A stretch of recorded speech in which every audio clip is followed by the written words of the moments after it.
channel begini-begini aja nih acara ini nih. Nonton bola, nonton apa? Nonton bola juga kayaknya siaran-siaran ulang udah tahu semua skornya dari Google. Ini kan kita diskusi aja nih Bang, gimana nih Bang? Ini apa? Ya apa aja lah Bang lah yang topik-topik yang basic dalam bidang hukum Bang. Bidang hukum. Iyalah.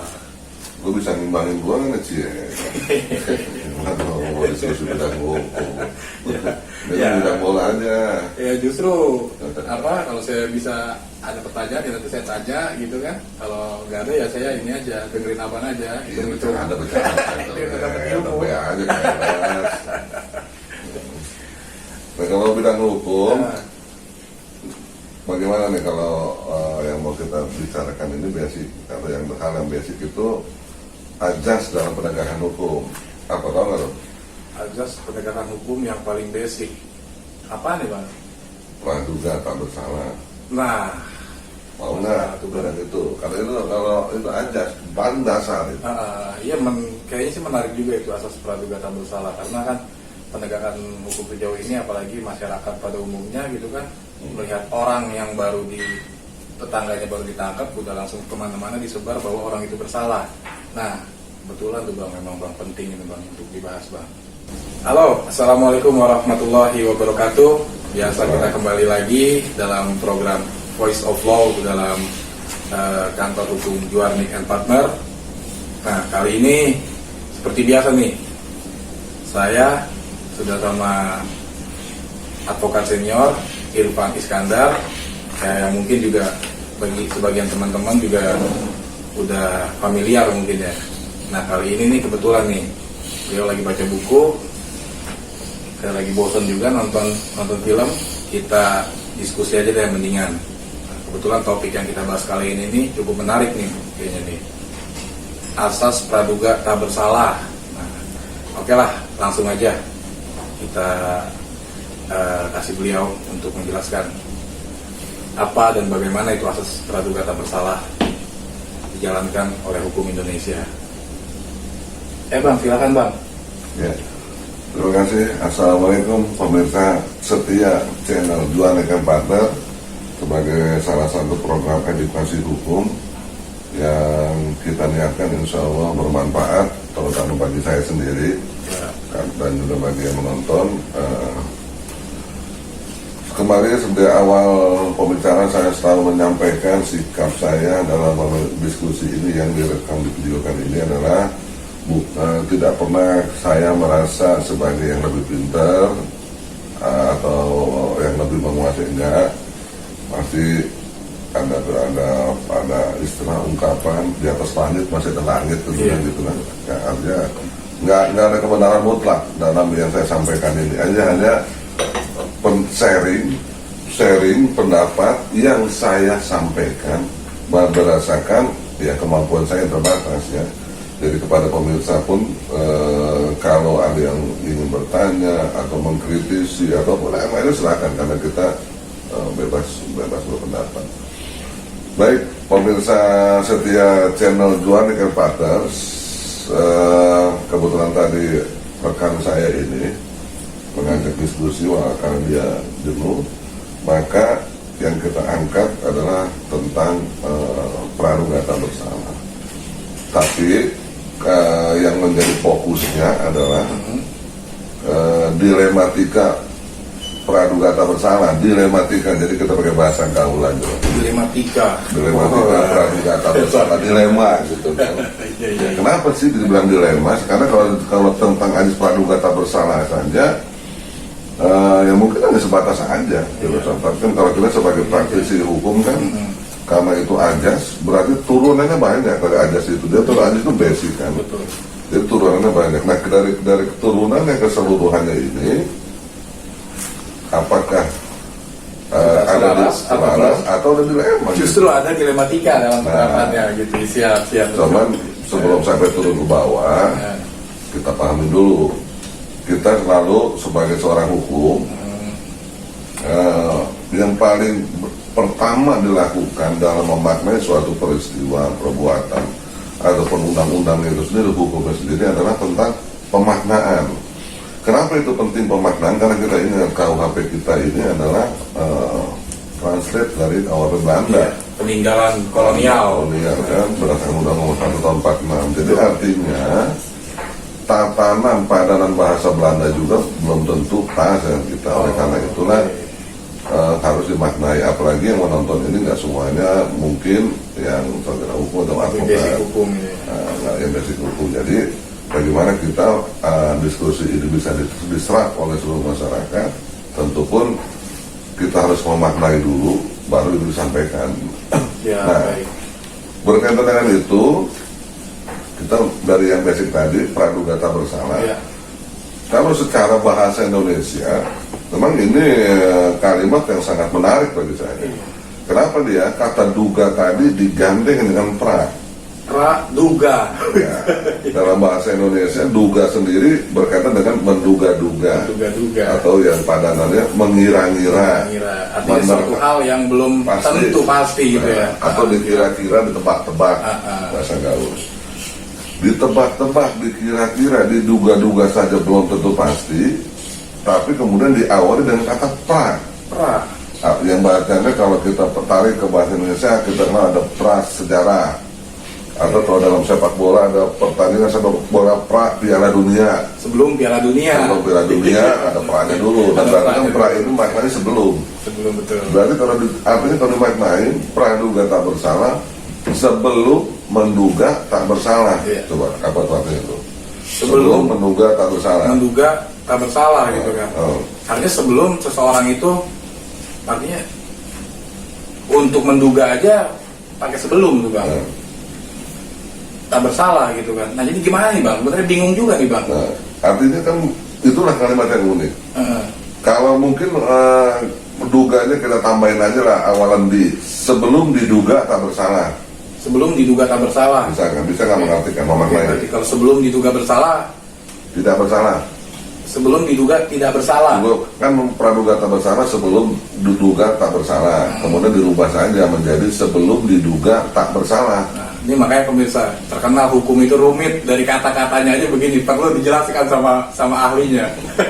Nah, itu sangat multitafsir kan. Iya, tapi mungkin masyarakat akan mudah memaknai kalau praduga tak bersalah tadi dalam persepsi pemaknaannya belum menjadi sebelum diduga bersalah. Bisa nggak? Oke, kalau sebelum diduga bersalah berarti ya belum salah ini orang nih. Sebelum diduga bersalah. Iya. Nah, itulah artinya. Oleh karena itu, karena kita sendiri multitafsir segala macam, dan hukum adalah bukan penafsiran bebas mau-maunya setiap orang yang baca, Betul. tetapi harus mengacu kepada ketentuan hukumnya. Perdebatan ini kita akhiri dengan langsung saja mengacu kepada hukum yang mengatur tentang praduga tak bersalah itu. Oke, baik, berarti tadilah secara konteks bahasanya gitu kan tentang praduga tak bersalah yang mungkin terus terang memang agak membingungkan kata-katanya, tapi ya tetap di dalam hukum Indonesia hukum positif lah yang berlaku, artinya ketentuan peraturan perundang-undangan. Itulah beliau, tolong dijelaskan bang. Nah, di dalam hukum positif Indonesia ada 3 ketentuan undang-undang yang membatasi makna, yang membatasi norma praduga tak bersalah. Satu di dalam KUHP, kedua di dalam Undang-Undang HAM, ketiga di dalam Undang-Undang Pokok-Pokok Kuasa Kehakiman.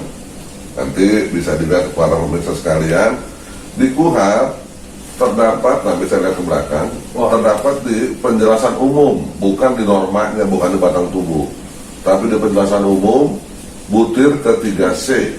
Sedangkan Undang-Undang HAM adanya di pasal 18 ayat 1, kemudian Undang-Undang Pokok Kuasa Kehakiman ada di pasal 8 ayat 1. Penyebutan pasal kalau keliru mohon maaf, tapi kalau norma pasalnya, norma ketentuannya saya rasa tidak ada kekeliruan, karena memang saya tidak terbiasa menghafal gitu ya. Nah, sama-sama mari kita perhatikan para pemirsa sekalian dari 3 ketentuan hukum yang mengatur tentang praduga tak bersalah tadi, akan kita lihat ada yang identik, ada yang menyerupai identik. Kita per kalimat per kata kita lihat. Menurut saya adalah yang tengah-tengah ini Undang-Undang HAM itu menjadi berbeda dengan 2 undang-undang di atas dan sesudahnya. Perbedaannya di mana? Di undang-undang HAM tadi lah setiap orang yang ditangkap, ditahan, dituntut karena disangka. Artinya tindakan hukum terhadap seseorang sebagai konsekuensi status tersangka. Status tersangka belum masuk pengadilan. Iya. Lalu kita timbul pertanyaan kepada Undang-Undang HAM nomor 39 tahun 99 ini yang tentang perbuatan praduga tak bersalah ini, bagaimana terhadap seseorang yang statusnya tersangka tapi tidak ditahan? Apakah tercover dalam pasal itu? Dalam pasal 18 ayat 1. Nah, menarik jadi begini di pembahasannya. Nah, itu menarik karena apa? Karena jelas Undang-Undang HAM ini berbeda dengan yang KUHP dan yang pokok kuasa hakiman. Dua undang-undang selain Undang-Undang HAM, jelas yang tadi saya tanya, statusnya tersangka tapi tidak ditahan, itu tercover dengan kalimat setiap orang yang disangka. Nah, disangka bisa ditahan, bisa tidak. Betul. Nah, yang kemudian kalau ditangkap dan ditahan dikasih koma juga, disangka, ditangkap, ditahan, dituntut, lebih komprehensif. Tersangka sendiri bisa ditahan, bisa tidak.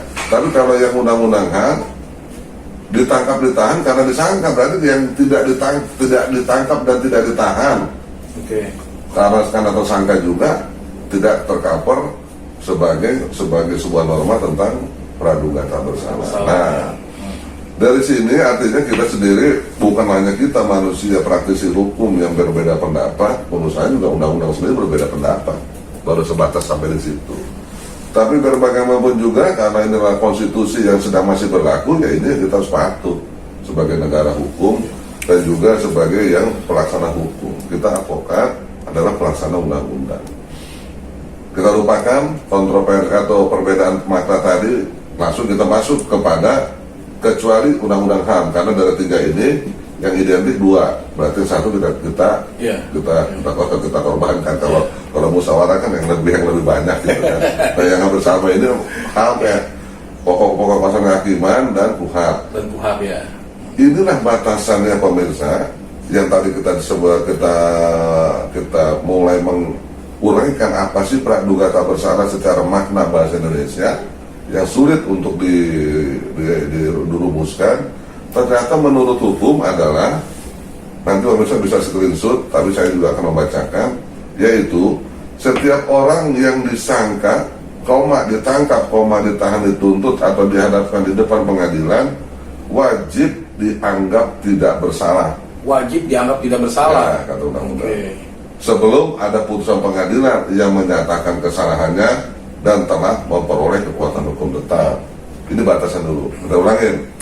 Setiap orang yang disangka, status tersangka ada pada diri seorang, diikuti dengan ditangkap, ditahan, diajukan ke pengadilan, wajib dianggap tidak bersalah sampai ada putusan pengadilan yang telah memperoleh kekuatan hukum tetap yang menyatakan kesalahannya. Jadi apa? Jadi dari sini langsung, kalau saya terbiasa begitu, batasan normatif tadi setelah dipahami menghayal saya dalam dunia nyatanya. Oh, jadi kalau ada hari ini kawan saya atau teman manusia menjadi tersangka, kemudian diikuti, ditahan segala macam, oh, secara hukum tidak boleh dinyatakan bersalah. Wajib dinyatakan tidak bersalah sampai ada putusan pengadilan yang menyatakan kesalahannya, dan putusan pengadilan tadi ingkrah atau berkekuatan hukum tetap. Sehingga artinya saya memaknai lebih jauh lagi, artinya kalau ada orang hari ini pun tertangkap atau ditahan, tentang kesalahannya tadi dipending dulu. Belum, karena wajib dinyatakan tidak bersalah. Iya, sampai wajib nggak boleh bersalah, masyarakat nggak boleh bersalah. Saat dipending sampai ada putusan pengadilan yang menyatakan kesalahannya. Iya, siap. Berdasarkan putusan pengadilan hukum tetap. Jadi itulah yang bisa kita tafsirkan dari ini tentang adanya perbuatan yang melanggar hukum, kemudian melekat status praduga tak bersalah terhadapnya, maka dipending sampai ada putusan pengadilan yang menyatakan kesalahannya dan putusan pengadilan tetap. Nah, baik Bang, menarik nih jadinya, dipending dulu. Kalau dipending dulu artinya kan suatu saat pasti akan sampai ke situ Bang. Belum tentu kalau macet. Nah, sementara kita sama-sama tahu dalam video sebelumnya juga, buat pemirsa yang belum nonton silakan di channel kami ada video sebelumnya membahas tentang ini juga, tentang putusan pengadilan. sama-sama kita ketahui bahwa putusan pengadilan itu kan ada 3 macam nih Bang. Kalau tadi bicara di pending, nah itu gimana Bang? Karena putusannya ada juga, bisa juga bebas. Yang mana kalau bebas kan tidak pernah sampai ke situ Bang. Iya, itu makna saya di pending ya, karena saya selalu hukum biar mudah dipahami bukan dihafal. Oke. Biar melekat ke dalam diri saya bukan dihafal tapi diserap maknanya. Makna pending karena ada kalimat tidak boleh dinyatakan bersalah. Hari ini nggak boleh dinyatakan bersalah. Nggak boleh. Jadi ilustrasinya kalau hari ini ada yang ditangkap ditahan, mulai hari ini siapapun tidak boleh menyatakan si A bersalah. Sampai berarti kan ini kalau sampai itu nanti kan di pending tuh. Pending. Sampai waktunya tiba. Waktunya tiba apa? Putusan pengadilan yang menyatakan kesalahannya. Dan putusan pengadilan tadi tidak ada ajukan banding, kasasi atau PK. Itulah yang disebut dengan hukum tetap. Itulah makna saya untuk memahaminya sehingga nggak selalu buka undang-undang apa sih undang-undang. Jadi saya makna begitu. Oke, siap. Boleh pemirsa memaknai seperti yang lain, berbeda ataupun sama nggak jadi masalah. Yang penting tidak terlepas makna itu dari normanya sendiri. Siap. Nah, singkat cerita, belum sampai yang tadi ditanya, Ya. kenapa sih norma praduga tak bersalah ini menentukan wajib dianggap tidak bersalah? Kenapa? Wajib lagi bahasanya, dianggap tidak bersalah. Mungkin ini berangkat dari asumsi kalau ada yang orang diproses hukum setelah tersangka ditangkap ditahan langsung melekat label. Oke. Wow, orang jahat tuh. Masyarakat langsung ngecap dia orang jahat. Orang gitu. jahat tuh di penjara, polisi. Mungkin itu karena budaya kita emang budaya yang tertib hukum masyarakat kita. Jadi sehingga keluarlah wajib dianggap tidak bersalah. Jadi ini adalah untuk mengklirisasi terhadap seorang yang berhadapan dengan hukum tadi, diklirkan dulu statusnya. Yang kedua, makna berikutnya sebelum ke pertanyaan tadi adalah kesalahannya saja tidak boleh dinyatakan, wajib dinyatakan tidak bersalah oleh pengadilan, maka terhadap si tersangka pun tidak boleh dijatuhkan hukuman. Tidak boleh diperlakukan seolah-olah dia sudah bersalah gitu ya. Iya, karena dalam hukum pidana hukuman itu adalah konsekuensi karena adanya kesalahan yang dilakukan. Betul. Nah, mengacu kepada praduga tak bersalah tadi, status salahnya saja wajib tidak boleh dinyatakan sampai ini ada putusan pengadilan. Berkuat hukum tetap. Sehingga kalau tadi bahasa saya status kesalahannya jadi pending sampai putusan pengadilan, maka selama terjadinya pending ini tidak boleh tersangka ini dibebankan atau diwajibkan menjalani hukuman. Karena itu menurut undang-undang tadi, jangan bolehkan hukuman, karena hukuman tadi adalah sebagai akibat adanya kesalahan kan. Nah, yang pokoknya saja kesalahan tidak boleh dinyatakan, wajib dianggap tidak bersalah sampai ada putusan. Yang pada saya dipending. Nah, sehingga ini yang berikutnya tadi kita menafsirkan seolah-olah ada label dari masyarakat sebagai orang jahat, kemudian juga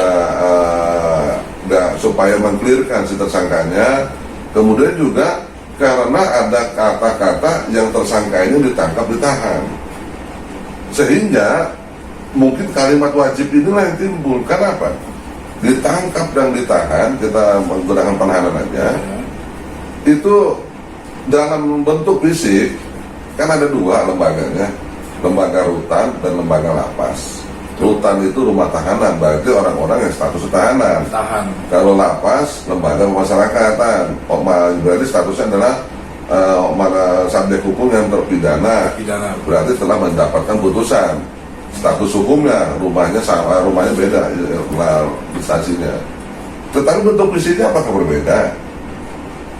Enggak, kalau kita nggak besok. Iya, terkadang lapas dan rutan menjadi suatu lingkungan yang sama gitu kalau kita lihat gitu. Artinya kesamaannya adalah lapas dan rutan sama-sama kebebasan manusia sebagai hak asasi manusia, ruang geraknya dibatasi. Nah, sehingga kalau masyarakat tidak dikelirkan ini, itu dianggap sebagai hukuman. Kalau sama betulnya.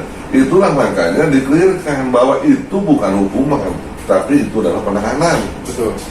Penahanan bukan hukuman. Nanti pada berikutnya kita akan bahas. Penahanan bukan hukuman. Bukan hukuman, karena jelas. Kalau yang tadi aja lembaga jelas, lapas dan rutan. Yang ditahan itu orang yang menunggu ketok palu pengadilan. Berarti belum ada hukuman. Berarti Belum dia ada. keberadaan di situ bukan hukuman, tapi ditahan. Ditahan aja. Nah itulah makanya karena ada identik bentuk fisiknya, maka perlu dikliarkan juga, walaupun dia masuk ke rutan, wajib dianggap tidak bersalah sampai ada putusan pengadilan yang menyatakan bersalah. Nah, sehingga sampai di sini ajas praduga tak bersalah tadi itu ya masih fine-fine aja, bahkan ya artinya sebagai pemisah antara yang bersalah dengan orang yang belum tentu bersalah, pemisah. Nah, secara Sebagai clear. lembagaannya juga beda, ada rumah tahanan, ada lapas. Nah, kemudian singkat cerita, orang yang dikenakan tersangka, ditangkap, ditahan, dituntut di hadapan persidangan, maka tibalah, karena semua itu pasti ada limit waktu. Betul. Orang ditahan pun ada saatnya bebas, orang diserahkan penyidikan pun ada saatnya dilimpahkan ke penuntutan. Betul. Orang dituntut pun akan pada saatnya disidangkan. Betul. Disidangkan pun pada saatnya akan mengalami agenda persidangan penjatuhan vonis. Makanya kita singkat cerita ini semua. Orang yang disangka kemudian ditangkap, ditahan, singkat cerita dituntut dan dilakukan pengadilan. Pada hari ini katakan adalah agenda persidangan itu vonis, pembacaan putusan atas sidang-sidang sebelumnya. Nah, berkaitan dengan ajas praduga tak bersalah, jadi pemirsa ataupun siapa yang nonton, ajas tadi dalam setiap akan yang kita bahas jangan pernah dilupakan dulu, karena ntar bahas berikutnya balik lagi ke situ, balik ke situ. Jadi harus melekat dulu ya. Nah, singkat cerita hari ini adalah agendanya majelis hakim akan membacakan putusan terhadap terdakwa yang disidangkan dalam perkara tertentu. Nah, sesuai dengan ketentuan hukum diatur dalam pasal 191 junto pasal 193. Nanti kalau tidak ada bisa admin bertampilkan ya, karena itu dalam video sebelumnya sudah diajukan, tapi nanti kalau bisa tahu bisa mengambil ya. Pasal 191 ayat 1 dan ayat 2 dan juga pasal 193 adalah jenis-jenis hukuman yang akan dijatuhkan oleh majelis hakim. Dikatakan jenis-jenis berarti lebih dari satu. Jenis-jenis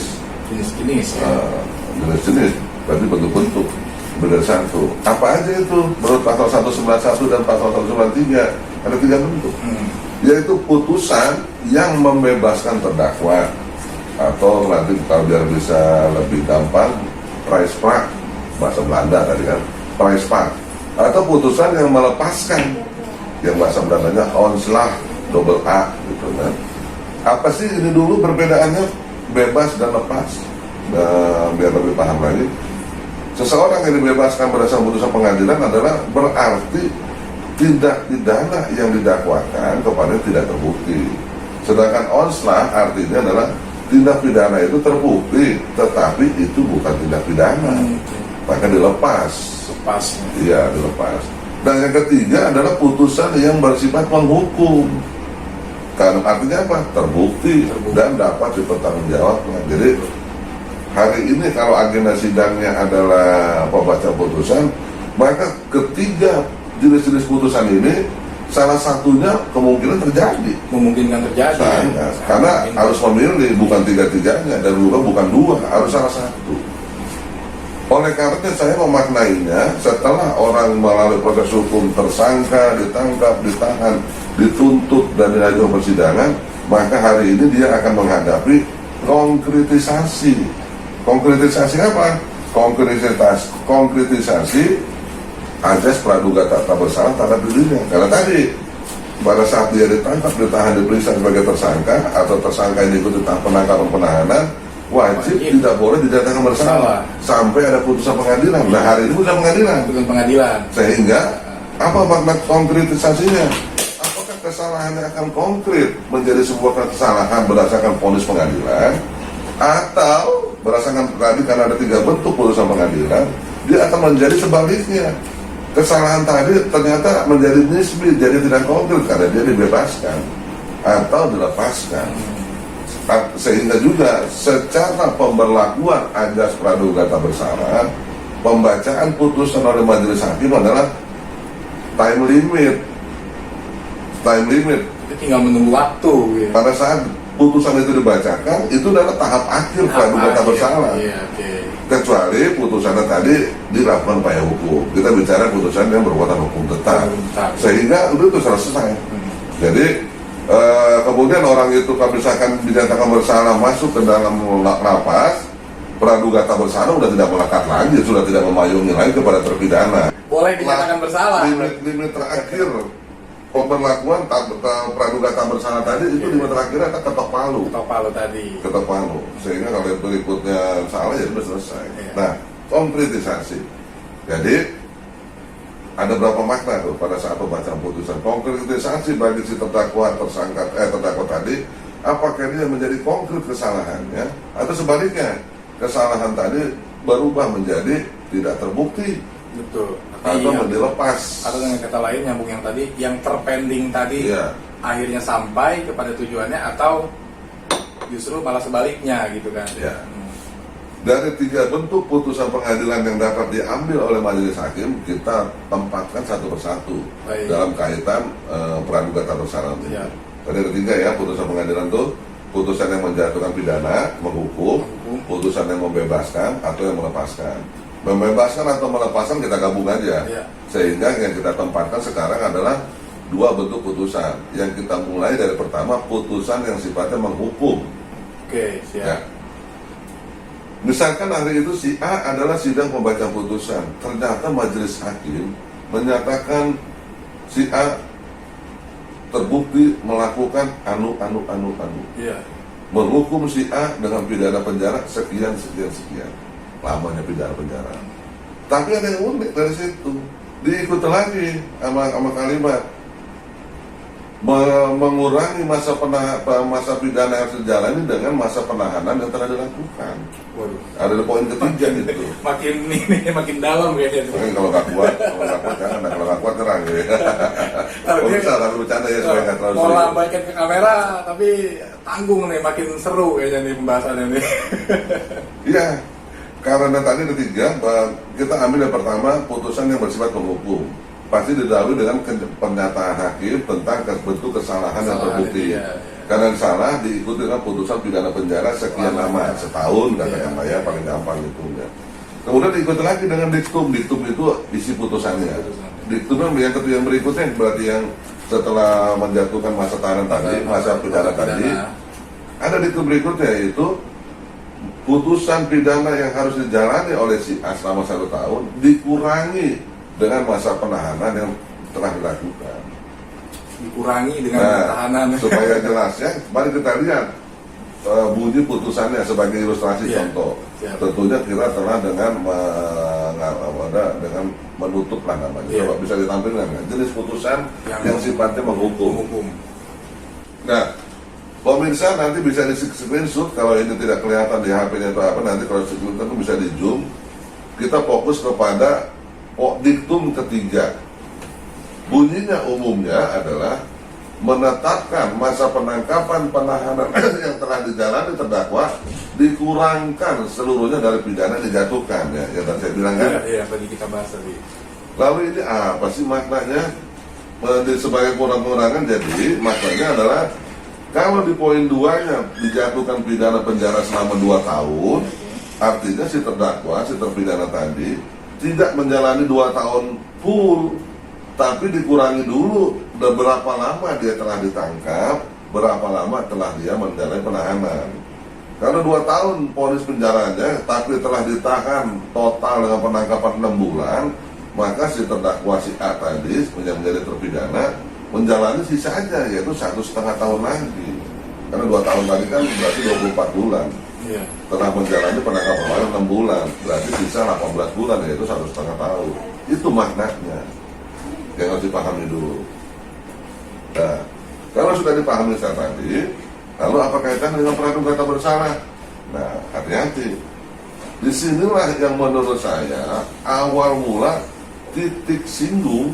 Jadi kalau matematika mungkin titik irisannya, titik singgungnya, titik irisannya antara praduga tak bersalah menjadi sebuah dilematika.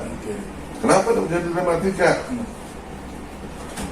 Karena ternyata putusan pengadilan itu mengurangi pidana yang dijatuhkan dengan penahanan. Sedangkan tadi awal udah kita bahas tadi, praduga tak bersalah tadi, status bersalahnya saja tidak boleh dinyatakan salah, apalagi hukuman yang dijatuhkan, nggak boleh sampai ada putusan pengadilan. Jadi penahanan itu nggak boleh. Pada saat penyidikan, penuntutan sidang nggak boleh dari eks praduga tak bersalah tadi. Tapi tadi timbul pertanyaan, kalau begitu apa artinya orang ditahan? Karena ada lapas, ada rutan yang bentuknya sama, yaitu bukan penahanan, bukan pidana, itu penahanan. Iya. Ya kan?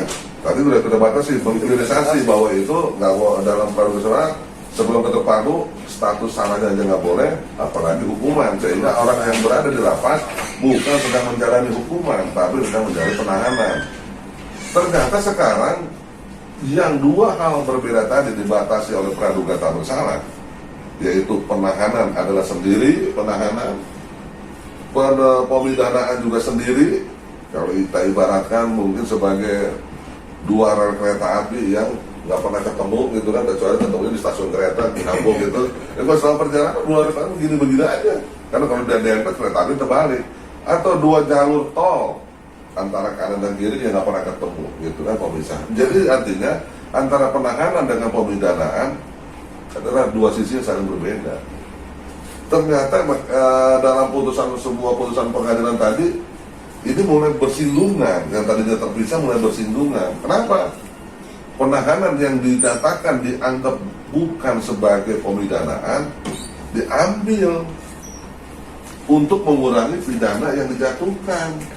Seperti di sini, pidana dijatuhkan 2 tahun, tapi dikurangi 2 tahun tadi dengan masa penahanan yang diambil. Nah, timbul pertanyaan.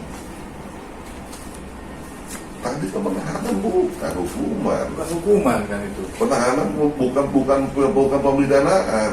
Supaya tidak lebih jauh mengandai-andai karena penahanan yang secara tegas sebelum putusan ini, sebelum bacaan putusan, tegas dia 2 tembok yang terpisah. Betul. Nggak pernah ketemu, ya kan? Nggak pernah ketemu. Tapi di ujung perjalanan rel kereta api yang begini, penahanan dan pemidanaan mulai bersinggungan. Karena tadi dengan sebab penahanan yang bukan pidana ternyata diambil alih untuk ngurangin. Iya. Ya kan? Sementara kita paham orang menjalani sisa pidana penjara, kalau kita tidak bicara pengurangan, ya katakan tidak berbicara masalah pengurangan dari penahanan tadi, murni hari ini ketok palu majelis hakim memvonis seseorang 2 tahun, maka hari ini atau besok adalah hari pertama dia menjalani pidana, sehingga full 2 tahun ke depan. Sehingga kalau hari ini hari ke-1, hari kedua, hari ketiga, hari berikutnya dia tinggal menjalani sisanya 2 tahun dikurangi 3 hari yang dijalani. Artinya masa hukuman itu berkurang karena adanya telah dijalani hukumannya melalui penahanan. Enggak, maksudnya begini, kita lupakan penahanan dulu. Katakanlah dalam suatu putusan tadi tidak dikurangi dengan pidana yang telah tidak dikurangi dengan penahanan yang telah dilakukan, murni. Maka hari ini hakim menjatuhkan putusan tanpa pengurangan, katakanlah 2 tahun. Maka hari ini atau 24 jam setelah hakim menjatuhkan vonis tadi, itulah hari pertama si A menjalani masa hukuman. Betul. Besoknya hari kedua, betul. Besoknya hari ketiga. Iya. Katakanlah sampai hari seminggu, hari ke-7. Maka berikutnya adalah si A tinggal menjalani sisa 2 tahun dikurang 7 hari, ya kan? Artinya masa penahanan itu bisa berkurang karena telah dijalani. Itu dulu kita ambil. Tapi begitu kan? Lalu kemudian inilah yang saya bilang titik awal, titik singgungnya antara penahanan yang semua dipisah menjadi 2 hal berbeda. Ternyata penahanan yang bukan pemidanaan menjadi pengurang. Sementara pengurangan tadi, pengurangan pidana tadi adalah terjadi kalau udah dijalanin. Artinya dalam tanda kutip secara tidak langsung penahanan ini udah menjalani pidana karena dikurangin gitu. Ya kan, menjadi pengurang. Nah, lalu apakah putusan yang salah? Enggak, putusan yang salah. Karena kenapa?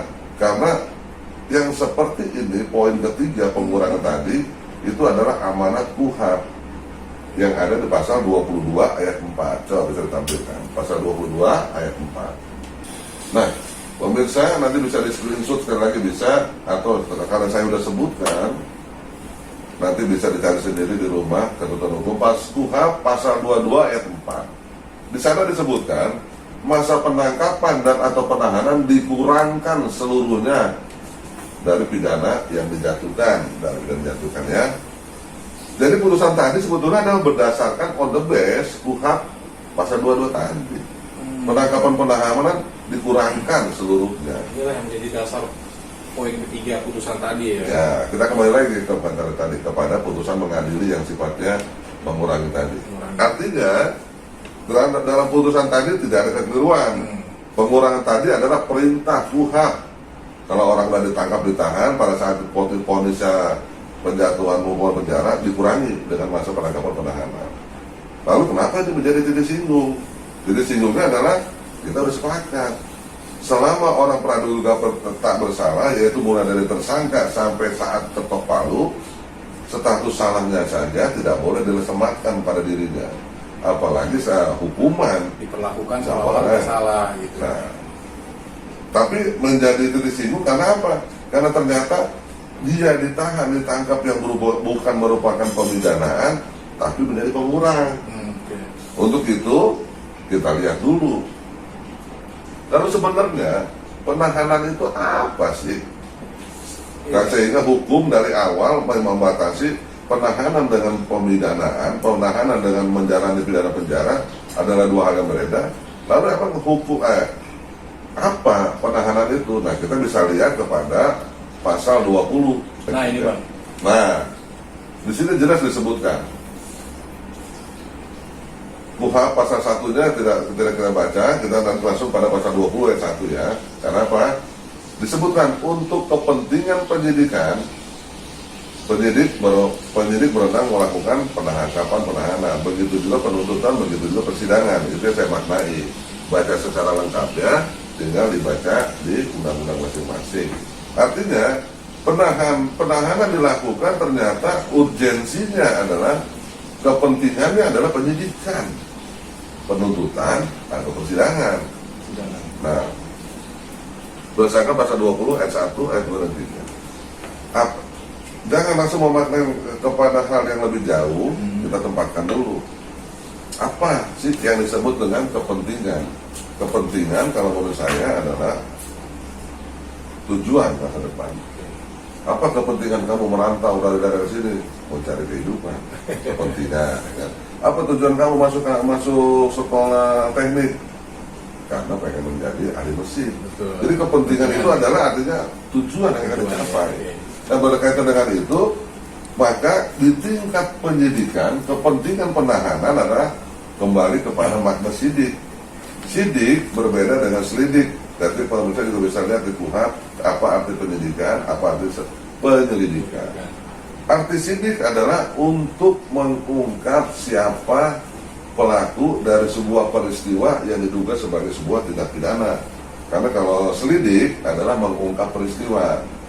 Apa misalnya di tengah jalan ada orang meninggal, tapi tidak ada yang tahu, maka diungkap dulu meninggalnya orang ini melalui proses penyelidikan.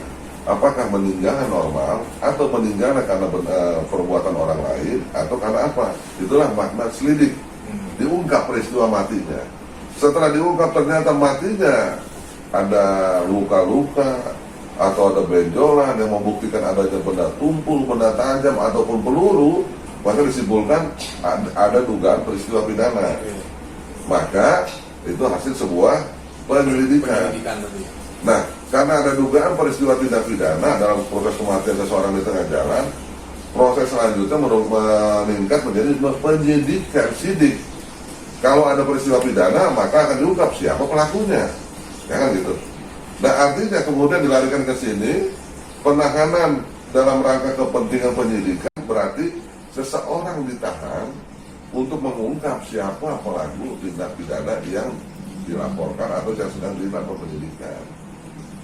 Begitu juga dalam penuntutan, begitu juga dalam pemeriksaan sesuai dengan level masing-masing. Sehingga kalau tadi adalah kepentingan untuk penyidikan, untuk mengungkap suatu tindak pidana siapa pelakunya, lalu apa yang menjadi dasar Kalau dari kepentingan masa depan pasti ada masa lalu lah. Jadi kalau kepentingannya, kenapa kamu kepentingan mau sekolah STM, makan jadi ahli mesin? Maka apa punya cita-cita itu? Karena saya dulunya kecilnya sudah main-main motor. Jadi ada masa lalu. Berarti ada latar belakang dasarnya lagi. Nah, dalam kepentingan pendidikan tadi kita ungkap tujuannya adalah mengungkap dalam rangka pendidikan itu mengungkap pelakunya siapa. Sementara dasarnya latar belakangnya adalah penyidikan, penuntutan, pemeriksaan seseorang tersangka atau terdakwa di muka persidangan mungkin tidak akan berjalan mulus kalau tersangkanya tidak ditahan, tersangkanya lari, ya kan? Kemudian bisa juga terjadi karena tersangkanya tidak ditahan, barang bukti yang ada dalam tindak pidana tadi dirusak atau dihilangkan, untuk bahasa gaulnya hilangin jejak. Atau yang ketiga, latar belakangnya karena takut kejahatan yang dituduhkan kepada tersangka ini akan diulangi kepada orang lain. Misalkan dalam si peristiwa adanya dulu, kalau bisa ingat, ada pelaku sodomi yang korban anak-anak itu lebih dari banyak orang. Nah, takut ini kejadian diulang lagi kepada orang lain, berarti akan menambah jumlah korban. Oleh karena itu dasarnya lah seseorang tersangka tadi ditahan. Ya, kembali ulangi, tujuannya adalah untuk penyidikan itu untuk mengungkap siapa pelaku tindak pidana yang sedang diperiksa. Dasarnya kalau tidak ditahan, tersangkanya kabur. Kalau dikabur lari, maka susah menjawab penegakan hukumnya. Barang buktinya dihilangkan atau dirusak, atau justru tersangkanya mengulangi perbuatannya. Makna itu bukan kata saya, tapi terdapat dalam pasal 21 ayat 1. Mari kita simak pasal 21 ayat 1 yang akan ditampilkan di layar ini.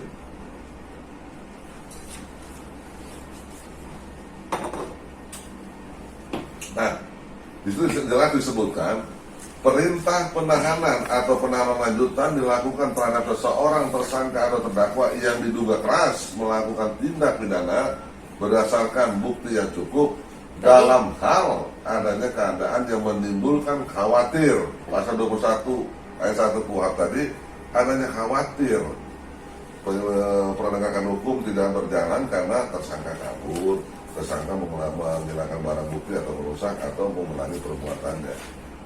Atas makna ini, tujuan penahanan sudah dilakukan berdasarkan pasal 20. Dasar penahanan pun ini sudah kita sampaikan, yang merupakan syarat subjektif penahanan. Sedangkan syarat objektif penahanannya ada di pasal 21 di ayat 4, yaitu tindak pidana yang diancamkan kepada tersangka atau terdakwa tadi ancaman pidananya 5 tahun atau lebih. Yeah. Tetapi ada juga tindak pidana lain yang ancamannya di bawah 5 tahun, tetapi oleh KUHP ditentukan tindak pidana ini bisa ditahan. Nah, artinya kita akan akhirnya menambah wawasan. Syarat sah penahanan mempunyai 2 syarat. Syarat objektif adalah berkaitan dengan ancaman hukuman dari tindak pidana yang dituduhkan. Dia ancamannya 5 tahun atau lebih, atau di bawah 5 tahun, tapi ini harus disebutkan di dalam kode. Tidak semua yang 5 tahun, di bawah 5 tahun memenuhi syarat objektif bisa ditahanan, kecuali ditentukan oleh KUHP. Atas dasar itu, para pemirsa sekalian, maka jelaslah kita dapat memaknai atau mengambil sebuah kesimpulan. Jelas ternyata penahanan tadi adalah bukan sebuah hukuman. Jelas ternyata. Kenapa? Orang ditahan buat penyidikan, bukan karena dihukum dari pidana tadi pasal 20 untuk penyidikan.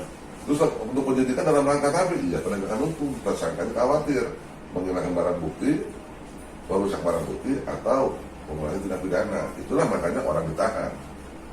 Sehingga itu menjadi 2 hal yang berbeda dengan pemidanaan berdasarkan putusan pengadilan. Kenapa? Yang rasa khawatir tadi ya udah selesai, melarikan diri orang dari vonis, menghilangkan barang bukti udah jadi alat bukti persidangan. Mengulangi tindak pidana ya nggak mungkin karena masuk penjara. Udah di lapas aja. Nah, ini makin membedakan lagi, pidana penjara dengan penahanan adalah 2 tembok yang berbeda awalnya. Kemudian ini mendekati satu titik irisan karena adanya tadi pasal 22 ayat 4 yang diterapkan dalam satu putusan pengadilan yang bersifat penghukum, yaitu menjadi pengurang terhadap pidana yang dijatuhkan. Ini dilema awal bagi menurut saya. Kenapa pidana awal? Jelas tadi saya berulang mengatakan penahanan atau penjara sama penjara dua tembok yang berbeda. Kok ternyata diadopsi oleh pengarah hukum untuk mengurangi pidana penjara yang akan dijalaninya. Karena dia kan dua hal yang berbeda. Kalau dua hal yang berbeda, kenapa diadopsi? Sebagai pengurangan tadi. Nah, ini. Yang paling gampang adalah ilustrasinya kalau kita nanti Febri punya kesempatan keluar negeri, jalan-jalan atau tugas atau apa, ingin belanja di luar negeri, memakai uang rupiah tentu ditolak. Iya. Karena di sana makanya dolar. Betul. Berarti kan dua hal yang berbeda ditolak. Pidana dan penahanan dua hal berbeda, maka nggak boleh ketemu. Kemudian bisa dia menjadi pengurang yang tadi berbeda, udah menjadi persamaan. Uang rupiah yang tadi luar negeri ternyata dikonversi, bisa. Artinya yang berbeda tadi, pemidanaan dengan penahanan dikonversi seolah-olah dikonversi menjadi sebuah pemidanaan yang dilakukan dari awal. Karena ternyata dia mengurangi, tidak dijatuhkan. Seolah-olah nih. Karena sejatinya kan nggak bisa dua sisi yang berbeda, penahanan, tapi dalam fakta tadi. Jadi secara de facto dilema tingkat pertama praduga tak bersalah tadi, yang dari awal terhadap seseorang tersangka itu statusnya aja nggak boleh disematkan sebagai orang yang bersalah, apalagi hukumannya. Menjadi dilema ternyata penahanan itu dalam quote and quote, dalam tanda kutip, dikonversi menjadi pidana yang dijalankan lebih awal. Jadi kata saya, boleh berbeda pendapat. Kenapa disebut seperti tadi? Karena ternyata penahanan yang sejatinya berbeda menjadi pengurang dalam pidana yang dijalankan. Maka ini menjadi dilema. Yang pada akhirnya penahanan ini sendiri sama dengan pemidanaan karena dikurangi juga sejumlah hari yang sama gitu Bang. Nah ini terhadap putusan yang memang menyatakan seseorang bersalah yang tadi disebutkan sama Bang Irfan, mengkonkretisasi kesalahannya. Nah kemudian Bang, menjadi lebih dilema atau tidak Bang menurut Abang ketika putusannya ini yang berbalik menyatakan orang tersebut tidak bersalah Bang? Belum. Karena saya sesuatu, begitu saya, kalau saya model saya, begitu saya mendapatkan pemaknaan suatu peristiwa atau apapun yang saya maknai, nggak langsung berhenti saya, diterkaitkan lagi, dan sampai otak saya sampai capek kan gitu. Jadi walaupun inilah yang saya bilang, titik awal dilematika praduga tak bersalah terhadap dalam tanda kutip penahanan yang menjadi identik sebagai pemidanaan karena penahanan menjadi pengurang pidana yang harus dijalani. Sehingga kita akhirnya masih dalam koridor putusan yang menjatuhkan hukuman tadi. Karena memang ini dilematika, bagaimana sebaiknya supaya tidak dilematika? Kalau memang dilematika kan begitu. Kalau dilematika, ya artinya kalau emang itu berarti apa yang menjadi dilematika tadi? Ini dilematika tadi adalah antara vonis dengan penahanan yang di akhir, yang semula dua sisi yang berbeda, di akhir persidangan yang inkrah melebur. Nah, berarti ini yang harus didudukan dulu supaya menjadi tidak dilematika. Tapi nanti itu berikutnya. Pertama dulu kalau itu dilematika, berarti bagaimana supaya nggak dilematika? Nah, berikutnya adalah dilematikanya yang tadi yang ditanya. Karena putusan pengadilan itu ada 3 bentuk, menghukum, membebaskan atau melepaskan kita jauh dari satu. Sekarang kita dudukan tentang putusan yang membebaskan. Membebaskan artinya adalah terdakwa tidak terbukti atas tindak pidana yang semula menjadikannya sebagai tersangka di kepolisian dan di penuntutan dan menjadi terdakwa di persidangan, tidak terbukti. Lalu kalau tidak terbukti, apa sih bunyi diktum putusannya? Nah, ini pemirsa, nanti bisa di screenshot kalau di layar monitor yang kecil atau di handphone atau di penglihatan yang kecil, maka bisa kita lihat ternyata dalam diktum keduanya adalah menyebutkan membebaskan terdakwa oleh karena itu dari semua dakwaan tersebut. Bebas. Apa sih dari pembebasan dari dakwaan? Dakwaan itu adalah berisi tuduhan-tuduhan. Tuduhan belum tentu benar, belum tentu salah. Maka dibebaskan dari dakwaan. Didakwa melanggar pasal 263, didakwa melanggar pasal 378, itu dibebaskan lah. Makna poin 2 tadi. Kemudian yang ketiga, nah di sini ada kaitan dengan praduga tak bersalah tadi. Baca pelan-pelan ya nanti para pemirsa. Memulihkan hak terdakwa dalam kemampuan, kedudukan, dan harkat serta martabatnya. Baca pelan-pelan, 3 kali baca kalau menurut saya gitu, untuk bisa memaknainya. Memulihkan hak terdakwa dalam kemampuan, hak terdakwa dalam kemampuan, kedudukan, dan harkat serta martabatnya. Apa kaitannya di sama asas praduga tak bersalah? Jadi kata-kata memulihkan, saya tidak pernah langsung memaknai itu langsung lompat gitu ya. Memulihkan, apa sih makna memulihkan gitu ya? Karena kan ada kata memulihkan berarti sebelum perbuatan memulihkan itu dilakukan, sebelumnya ada sesuatu yang harus dipulihkan. Gitu. Nah ternyata itulah makna memulihkan. Kemudian yang dipulihkan apa? Hak. Hak siapa? Hak terdakwa. Hak untuk apa?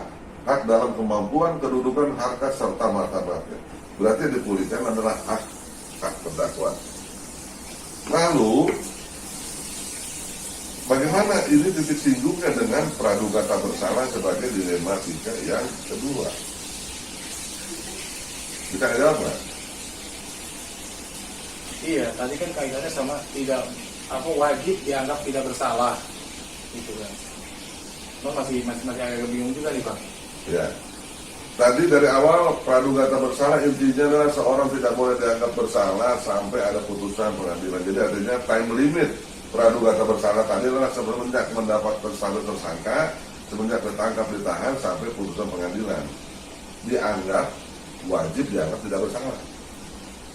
Artinya wajib dianggap tidak bersalah adalah apa yang harus dipulihkan karena dia bukan orang yang bersalah. Di dalam koridor tersangka sampai putusan pengadilan tidak ada, karena dasar hukum wajib tidak boleh dianggap bersalah.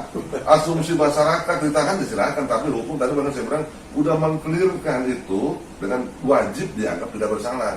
Ditangkap ditahan pun wajib dianggap tidak bersalah, sehingga artinya harkat, kemampuan, kedudukan serta martabatnya tidak pernah terjadi apa-apa. Luar biasa.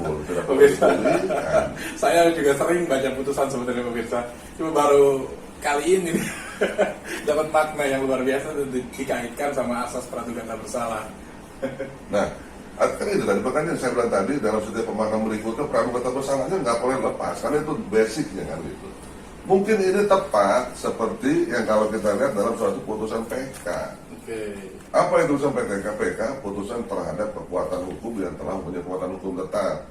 Misalkan ada putusan kasasi yang tetap penghukum, maka dengan inkrahnya putusan MA tadi, putusan kasasi, maka itulah praduga tak bersalah akhirnya menjadi konkret dia salah, sehingga akibat status yang salah, harkat dalam harkat kedudukan kemampuannya berpengaruh. Kemudian masih tidak terima dia mengajukan PK. PK kemudian ternyata membebaskan. Ini baru tepat karena harkat martabat kemampuannya telah mengalami sesuatu yang harus dipulihkan. Tapi kalau ini diucapkan oleh dalam tingkat pengadilan negeri, gimana korelasi? Orang kata praduga tak bersalah dalam time limit semenjak dari tersangka ditangkap ditahan sampai ketok palu, dia wajib dianggap tidak bersalah. Kalau nggak bersalah nggak ada sesuatu something wrong dong. Harkat dan martabat kemampuannya. Kalau tidak ada something wrong, buat apa dipulihkan? Kan gitu kira-kira. Nah, terus yang poin berikutnya poin 4 titik singgung juga dengan alias praduga tak bersalah. Bunyi diktumnya adalah memerintahkan terdakwa dibebaskan dari tahanan. Ya. Jelas sebelumnya ditahan. Berarti sebelumnya ditahan. Belum dilematikanya, tapi ada titik singgungnya. Kenapa ini menjadi titik singgung? Kita lihat tadi ke pasal 20, nanti pemirsa buka lagi pasal 20 ayat 1, ayat 2, ayat 3. Pasal 20 menentukan kepentingan penahanan adalah untuk penyidikan, penuntutan, persidangan. Berarti maknanya adalah seorang ditahan di tingkat penyidikan adalah untuk kepentingan penyidikan. Kapan sih penyidikan itu berakhir menurut hukum? Penyidikan berakhir menurut hukum pada saat perkara dilimpahkan kepada jaksa penuntut umum. Kalau kita sering menyebut pada saat P21, berarti penyidikan sudah selesai, kepentingan penyidikan sudah selesai. Dan kemudian pada saat penyidikan ini telah selesai, maka masih ada nggak kepentingan penahanan? Menurut hukum sudah beralih kepada kepentingan penuntutan. Nah, artinya kepentingan penyidikan untuk menahan udah nggak ada, karena penyidikan sudah selesai. Artinya dalam tanda kutip, jangan buru-buru kalau menafsirkan sesuatu tadi, langsung ilustrasi ke dalam diri masing-masing. Pada saat penyidikan P21 dilimpahkan ke jaksa penuntut umum, diterima dengan sempurna oleh jaksa, maka penahanannya udah berakhir atau belum di penyidikan? Sudah berakhir. Berakhir. Kalau sudah berakhir, perlu nggak dikeluarkan perintah memerintahkan kamu keluar dari tahanan? Perlu, karena sudah berakhir. Kalau tidak, ya otomatis juga. Iya. Otomatis juga penahanannya udah berakhir. Karena kepentingan untuk penyidikan udah nggak ada lagi. Nah, iya. Maka penahanan sudah tidak diperlukan lagi dong. Karena kan untuk kepentingan penyidikan, berarti di time limit dibatasinya adalah hari ini kalau penyidikannya sedang berakhir, besok masih ada nggak kepentingan penyidikan? Otomatis yang ditahan pun hari ini ya berakhir juga. Berakhir juga. Kalau berakhir juga, otomatis keluar nggak dia? Karena kepentingan penyidikannya udah selesai. Karena latar belakang tadi yang disebutkan udah nggak ada lagi. Sehingga kembali kepada putusan diktum keempat tadi,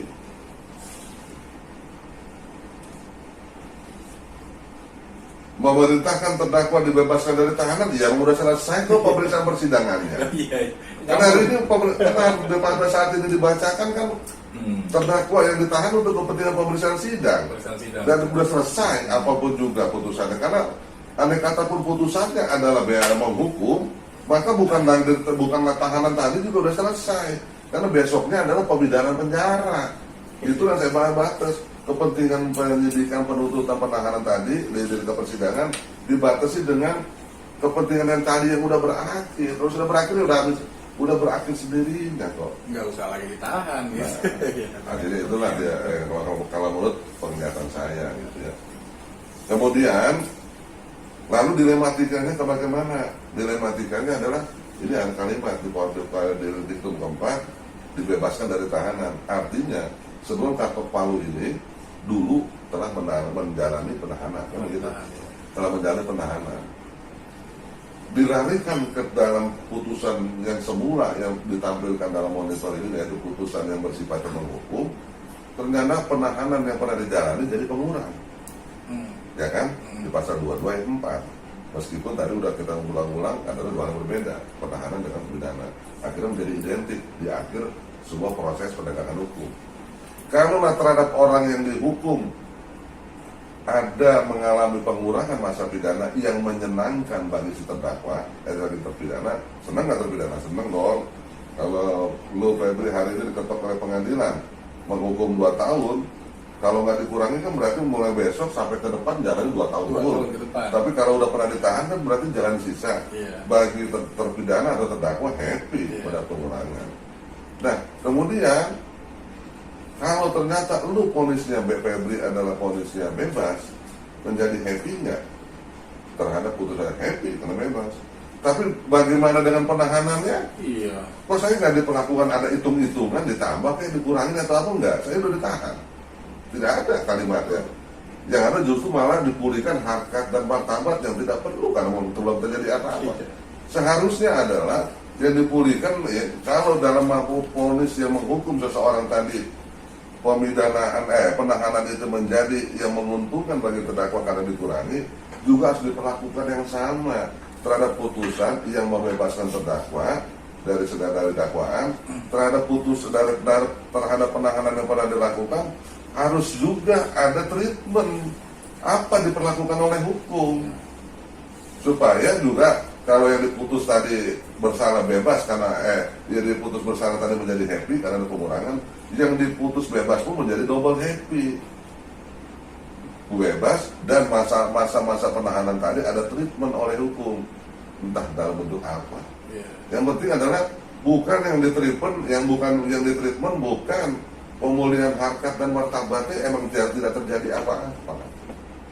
Ya, itu yang menurut saya titik singgungnya. Nah, dengan praduga tak bersalah nanti.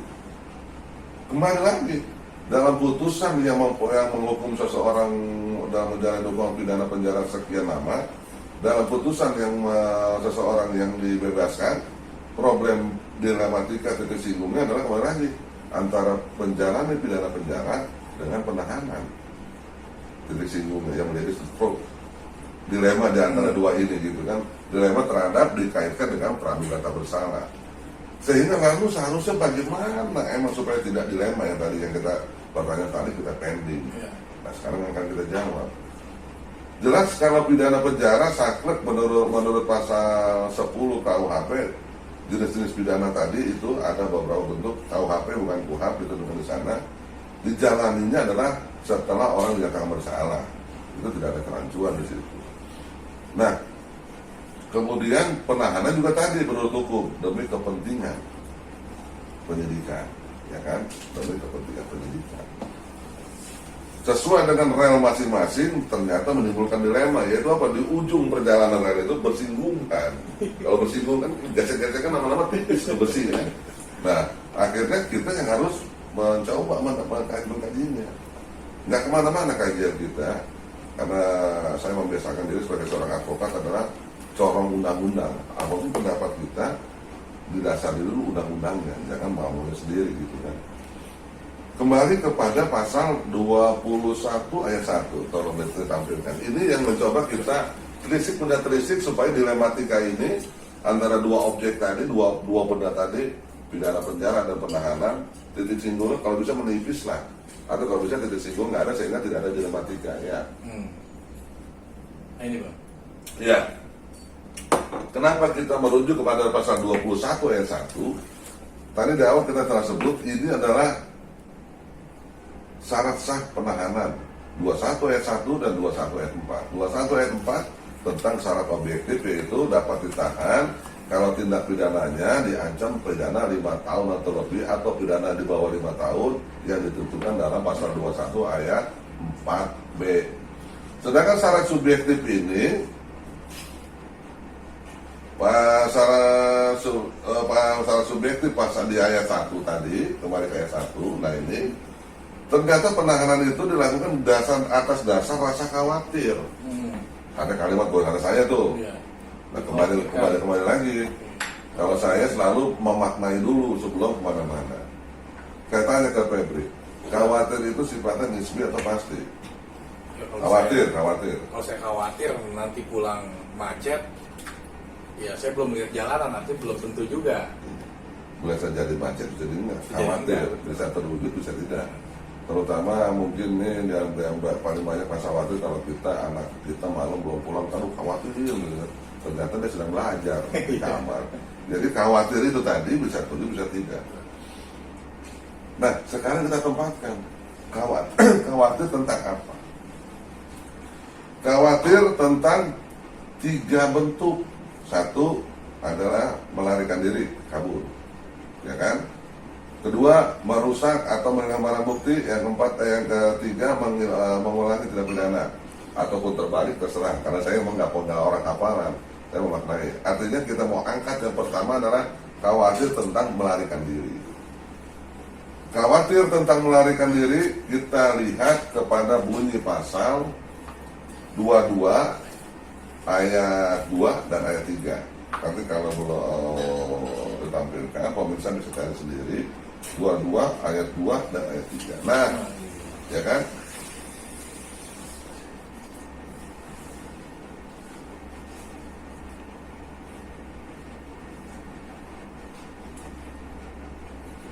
Dalam pasal 22 ayat 3 di situ tertulis jelas, penahanan kota dilaksanakan di tempat tinggal atau tempat kediaman si tersangka atau terdakwa dengan kewajiban bagi tersangka atau terdakwa melapor. Pemirsa nanti bisa baca sendiri. Jadi artinya apa? Rasa khawatir tadi ada dalam diri hukum, yaitu KUHP. Orang kita lakukan penahanan kota, khawatir hukum melarikan diri. Ternyata hukum pun telah membackup dalam bentuk adanya laporan diri bagi yang si ditahan kota. Jadi artinya kemudian juga penahanan rumah dilaksanakan di rumah tempat tinggal atau rumah kediaman tersangka atau terdakwa dengan mengadakan pengawasan. Nah, hukum juga khawatir ditahan di rumah melarikan diri, ditahan di kota melarikan diri. Lalu hukum rasa khawatir tadi di backup. Penahanan rumah dilakukan backup dengan pengawasan untuk menghindarkan segala sesuatu yang mendapat menimbulkan kesulitan dalam penyidikan. Kesulitan berarti kabur. Pengawasan dalam tahanan rumah. Coba bayangkan. Tadi kita sebut lembaga penahanan rutan, artinya seseorang itu gerak ruang lingkupnya dibatasi dalam bentuk bangunan. Sekarang orang kalau ditahan kota, penahanan kota, berarti gerak tubuhnya dibatasi oleh satu wilayah kota Madia atau kabupaten. Berarti gerak tubuhnya dibatasi oleh berapa ratus kilometer itu.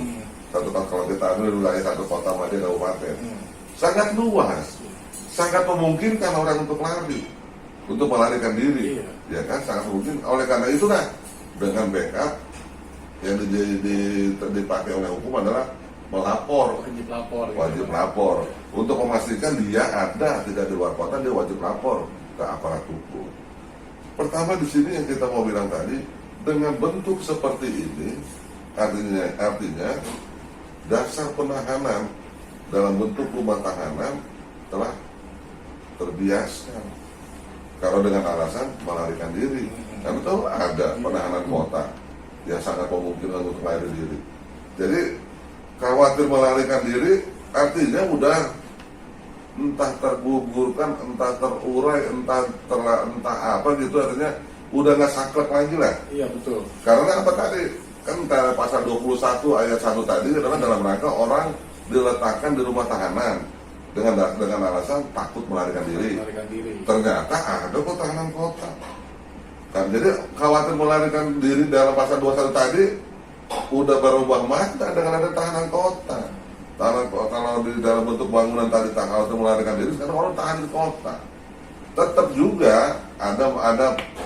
masih ada rasa khawatir melarikan diri yang kemudian di dalam bentuk antisipasinya adalah lapor diri, sehingga menjadi terbiaskan pasal 21 ayat 1 tadi adalah ya sudah, kalau khawatir melarikan diri tahanan kota boleh dong, karena tahanan kota juga mau khawatir melarikan diri udah disiapin. Jadi tidak selalu satu penahanan rumah tahanan rumah tahanan tadi, begitu juga penahanan rumah tentang melarikan diri seperti tadi. Kemudian rasa khawatir yang berikutnya adalah tentang sebagai dasar penahanan tadi yang diatur dalam, kembali kita ke pasal 21 ayat 1.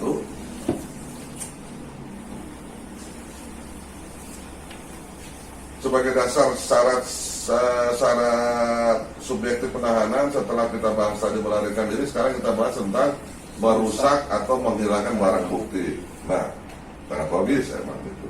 Penyidikan akan terganggu, akan mengalami kesulitan kalau barang bukti yang dilakukan dalam suatu tindak pidana tadi dirusak, sehingga berubah bentuknya, berubah fungsinya pada saat itu dilakukan sebagai kejahatan atau hilang sama sekali.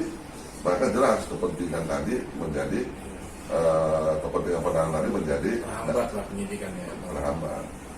Lalu dalam proses yang tadi karena sudah ditahan dengan rasa khawatir tadi yang emang sempurna, ada rasionalitas hukumnya ada, penyidikan akhirnya tidak terhambat karena barang buktinya ada.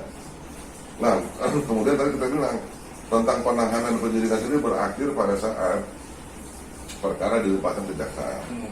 Jaksa melimpahkan pengadilan, masa penahanan pada masing level tadi telah berakhir. Apa sih makna pelimpahan perkara kepada jaksa tadi?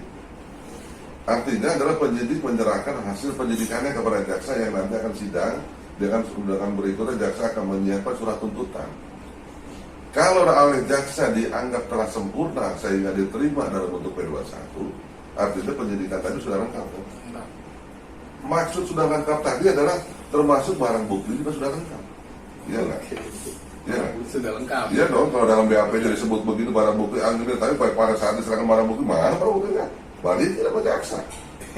Tapi kalau sudah lengkap semua barang bukti tersangkanya BAP sudah lengkap, sama jaksa welcome diterima. Iya.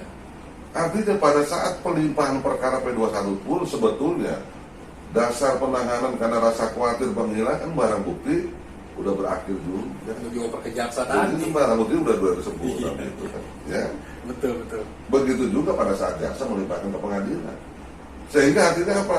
Khawatir tadi tentatif dibatasi waktu. Oke. Sehingga seharusnya apa? Karena khawatirnya udah nggak ada, ya dasar penahanan di tingkat berikutnya rasa khawatir tadi tidak nongol, barang bukti sudah diserahkan dan diterima dengan sempurna. Maksud abang jadinya penahanan untuk kepentingan karena khawatir tersangka menghilangkan barang bukti itu hanya bisa terjadi di proses penyidikan gitu. Sampai berkas tadi P21. diterima Iya, iya, betul. nasionalitasnya di situ ada.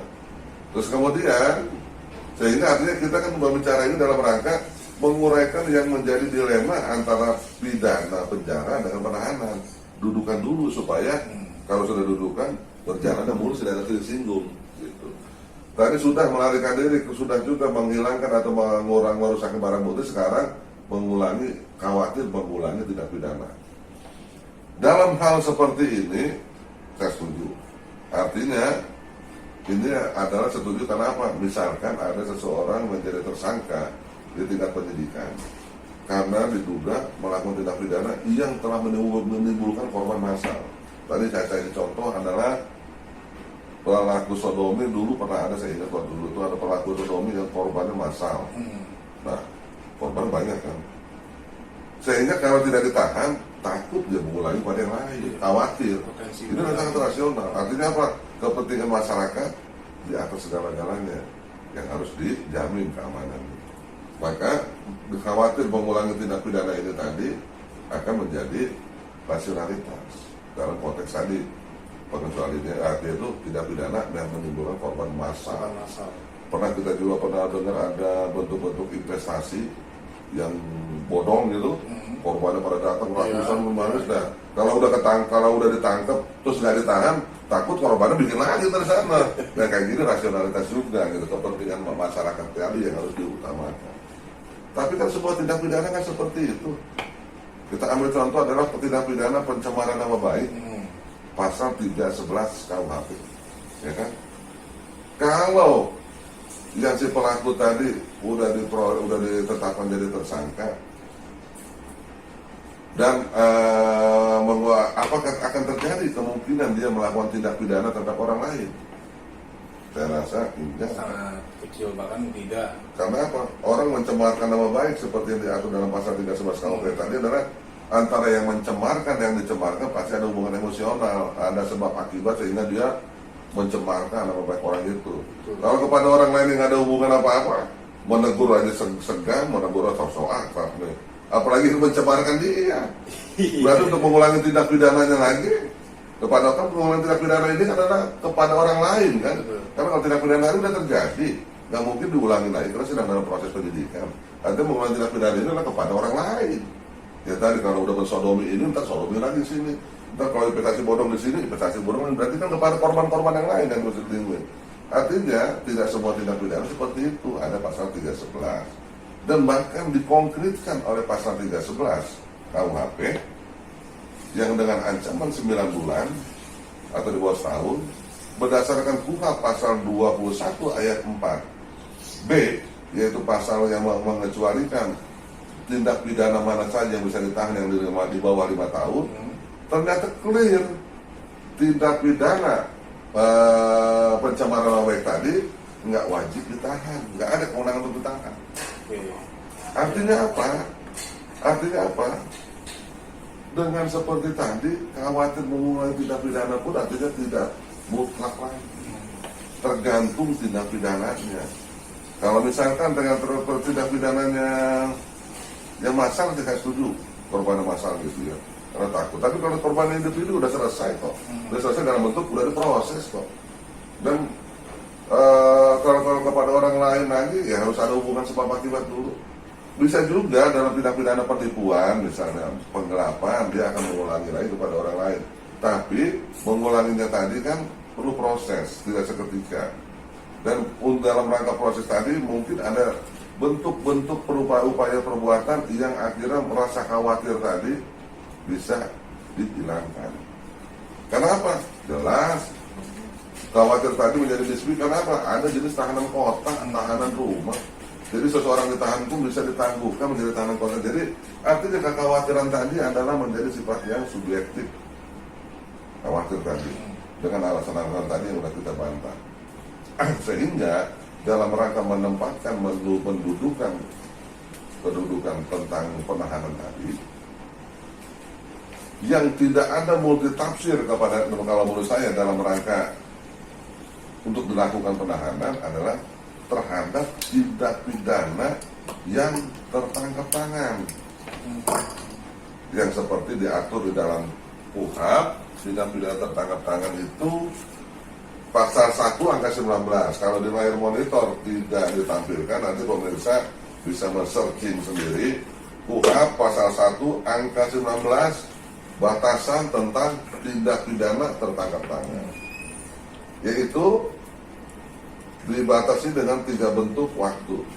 Waktu saat melakukan tindak pidana ditangkap, waktu sesaat setelah tindak pidana dilakukan ditangkap, atau lebih lama lagi waktu kemudian telah melakukan tindak pidana ditangkap. Itulah arti tertangkap tangan. Arti tertangkap tangan ini kalau ditempatkan ke dalam KUHP adalah yang diatur dalam pasal 53 KUHP, yaitu tentang tindak pidana percobaan. Apa dia tindak pidana percobaan? Pemirsa nanti buka pasal 53 KUHP. Adanya niat di sini kan, atau di kepala niat. Percobaan, tindak pidana percobaan itu adanya niat atau di kepala kita niat, diwujudkan dalam bentuk permulaan pelaksanaan dan tidak selesainya perbuatan tadi bukan berasal dari dirinya. Sehingga kalau dimaknai dalam peristiwa sehari-hari, tindak pidana percobaan itu adalah tindak pidana yang apes. Saya mencuri mobil, niat mencuri mobil, adanya niat, diwujudkan dengan permulaan pelaksanaan. Mobil orang udah saya congkel pakai alat sesuatu. Sebelum saya bawa kabur itu mobil, ketahuan yang punya datang karena alarmnya bunyi, ada yang melihat. Sehingga niat mencuri telah diwujudkan dengan mencongkel mobil, tapi mobil tidak bisa dibawa kabur karena yang punya datang. Tidak selesai perbuatan saya mencuri, bukan karena saya sadar, ini dosa nih, maling, nggak jadi tapi karena apes orang lain ketahuan. Nah jadi itu kan yang selalu saya terapkan ke dalam diri saya untuk memahami hukum. Tindak pidana percobaan itu adalah tindak pidana apes bagi pelaku yang nggak tuntas tindak pidana. Nah ini adalah yang disebut dengan pengertian tertangkap tangan. Nah lalu apa tertangkap tangan? Dikaitkan dengan praduga tak bersalah. Dikaitkan dengan praduga tak bersalah tadi ya. Inti praduga tak bersalah adalah seseorang yang menjadi tersangka kemudian diikuti penangkapan, penahanan, dan penuntutan persidangan wajib dianggap tidak bersalah sampai ketok palu. Dalam konteks tindak pidana tertangkap tangan atau tindak pidana percobaan atau tindak pidana apes, jelas-jelas dia ditangkap pada saat melakukan. Udah lihat dan orang sekampung yang nangkap saya, misalnya tadi saya mau niat mencuri mobil gitu kan, saksinya berarti berapa ratus mata, pasang mata itu kan. Iya, dalam konteks seperti ini juga hukum udah praduga tak bersalah tetap nggak boleh wajib dianggap bersalah sampai putusan pengadilan menyatakan kesalahannya. Sehingga artinya apa? Kalau secara de facto udahlah ketangkap tangan kok, nggak usah mungkin segala macam kan. Istilah gampang udah keperenggok basah. Sehingga praduga tak bersalah ini hanya menunggu satu hal yang tadi tentang wajib dianggap tidak bersalah adalah tentang kejiwaan. Karena dalam hukum pidana itu ada penghapus, yaitu tidak atau pemaaf itu apa? Si pelaku yang mengalami gangguan kejiwaan sehingga tidak dapat dipertanggungjawabkannya. Oke, telah tertangkap basah, setelah diperiksa di penyidikan ternyata ada gangguan kejiwaan seperti yang diatur dalam KUHP, atau hal yang lain, overmah, dia melakukan itu karena diancam oleh orang lain kalau nggak mau mencuri ada balasan akibatnya. Dan seperti ini akhirnya adalah hanya satu faktor yang menyebabkan praduga tak bersalah tadi, walaupun nyata sudah ketangkep, tetap dibatasi tidak boleh dilakukan dinyatakan bersalah sampai ada putusan pengadilan, hanya untuk menunggu faktor kejiwaan si pelaku, siapa ya faktor kejiwaannya gitu. Jadi faktornya kecil lah. Sehingga kalau menurut saya, kalau yang seperti ini menunggu putusan pengadilan tadi untuk dinyatakan bersalah hanya formalitas. Karena udah tertangkap tangan, penyidikan pun udah terang benderang, saksi udah banyak segala macam. Nah, setuju saya tadi ya dalam tindak pidana yang saya istilahkan tindak pidana atas percobaan atau tertangkap tangan, hal seperti ini setuju saya untuk dilakukan penangkapan penahanan. Kenapa? Faktor kesalahannya udah sangat nyata sebetulnya, sangat nyata. Kenapa ini saya setuju? Karena apa? Tadi karena dilematika di awal tadi. Begitu ada putusan pengadilan ternyata menjadi titik singgung antara penahanan dan pidana penjara yang seolah-olah dalam tanda kutip identik penahanan ini adalah pidana yang dijatuhkan di awal karena sebagai penguat. Nah, jadi artinya kenapa itu setuju terhadap dalam tanda kutip penahanan adalah identik pidana yang dijatuhkan di awal, karena emang orang ini dari awal udah nyata bersalah. Artinya saya setuju penahanan dalam pengertian identik tadi ya. Tapi kalau terhadap tindak pidana yang bukan tertangkap tangan proses pendidikannya berdasarkan laporan, aduan segala macam, harus super ekstra untuk dilakukan penahanan. Karena apa? Kita ingat ada filosofi hukum yang memberikan doktrin kepada kita, lebih baik membebaskan 1000 orang yang bersalah, udah bersalah dibebaskan, daripada menghukum 1 orang yang tidak bersalah. Artinya kalau dia udah bersalah, dibebaskan hak negara untuk memaafkan dan mengakui hak. Kalau hak kan bisa digunakan, bisa tidak. Tapi kalau jangan sampai menghukum 1 orang yang bersalah, itu kewajiban. Sehingga filosofi itu sangat bagus tadi, lebih baik membebaskan 1000 orang yang bersalah, udah kita bebaskan aja kan. Karena kita udah punya hak kok, kita nggak ada kesalahan. Dibanding menghukum 1 orang yang tidak bersalah. Kenapa filosofi hukum kita tarik juga ke dalam praduga tak bersalah?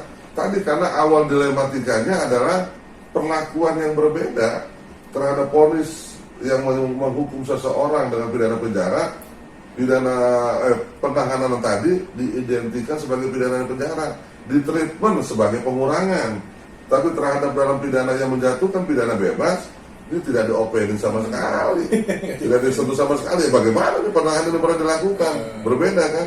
Dengan berbeda tadi, ya sudah, karena yang ada di treatment yang dilakukannya terhadap pidana yang menjatuhkan pidana penjara, treatmentnya adalah mengidentikan penahanan ini seolah-olah sebagai pidana yang didahulukan. Maka karena itu identik pidana didahulukan, filosofi tadi hati-hati dalam menghukum seseorang, maka penahanan juga kan akhirnya diidentikan sebagai penahanan pidana yang didahulukan. Oleh karena itulah filosofi tadi juga harus digunakan. Lebih baik membebaskan 1000 daripada menghukum 1 orang. Walaupun penahanan ini identik seolah-olah, butuh hukumnya jelas berbeda. Jadi artinya itulah yang saya maksud dengan super hati-hati. Karena kalau ternyata seorang kemudian dalam proses awalnya mengalami penahanan segala macam ternyata dibebaskan, secara de facto sampai hari ini dengan mencontoh kepada salah satu putusan vonis bebas tadi, tidak ada treatment negara atau treatment hukum terhadap penahanan yang pernah dilakukan. Oleh karena itu harus hati-hati dengan memperhatikan filosofi hukum yang 1000-1 tadi.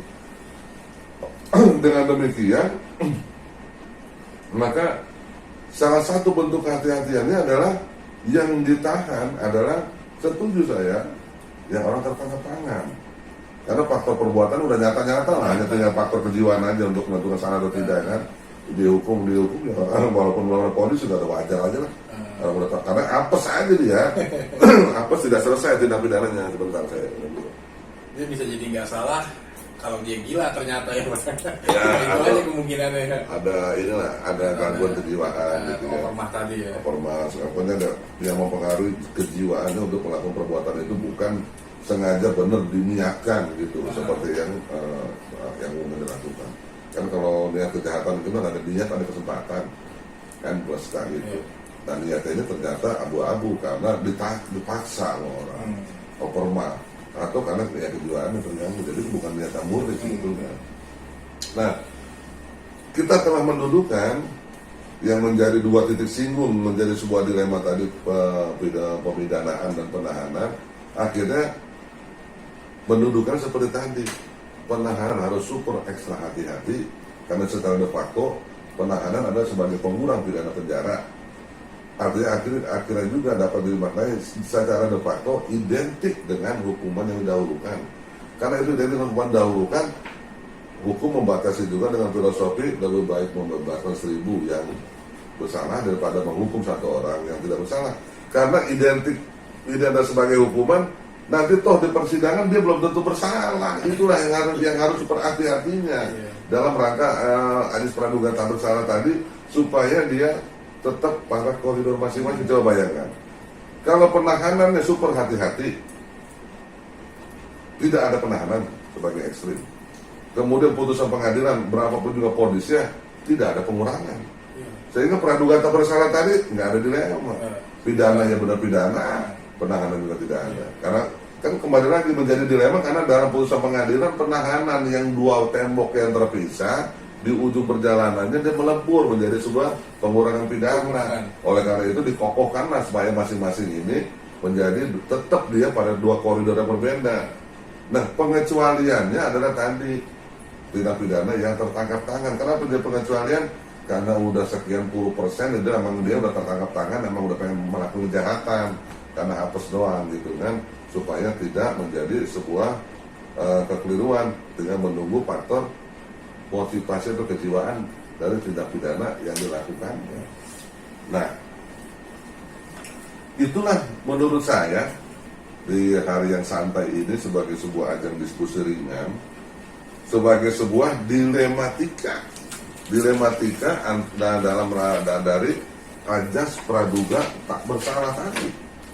Ajas Praduga tak bersalah yang menimbulkan dilematika.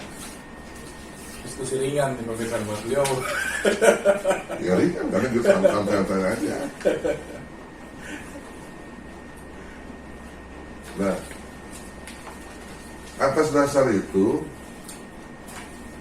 karena tadi saya menyampaikan yang adalah sebagai dilematika dan sudah kita dudukan, yang menjadi dilema adalah 2 benda tadi itu, benda pidana, pemidanaan, dan 2 benda penahanan. Udah kita dudukan dan udah kita rekondisikan super hati-hati, tapi silakan untuk yang tertangkap tangan. Kenapa saya setuju? Bukan saya tidak memperhatikan hukum. Dalam hukum ada disebut dengan extraordinary crime, kejahatan yang luar biasa. Kalau kejahatan yang sudah luar biasa, tindakan penegakan hukumnya juga harus luar biasa dibanding kejahatannya. Nah, tertangkap tangan yang menurut saya ya bagian dari itulah. Kan kita bisa lihat dalam tindak pidana tertentu, tindakannya ada luar biasa karena kejahatan luar biasa. Seperti tadi pelaku yang menimbulkan korban massa berarti tindak pidana luar biasa kan?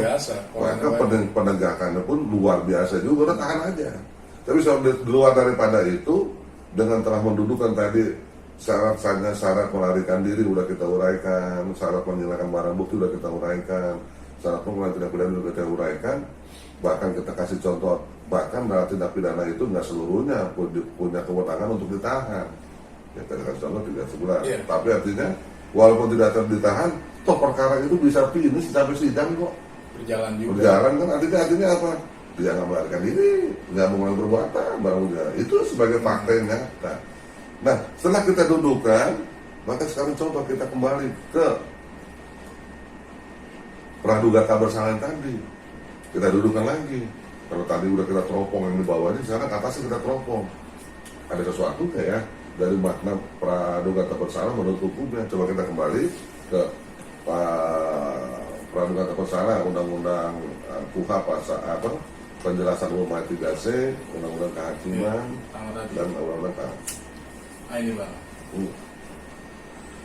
Kita merujuk kepada KUHP karena KUHP ya nggak jauh berbeda lah dengan undang-undang pengusutan kehakiman. Boleh ke bawah, boleh, harus boleh.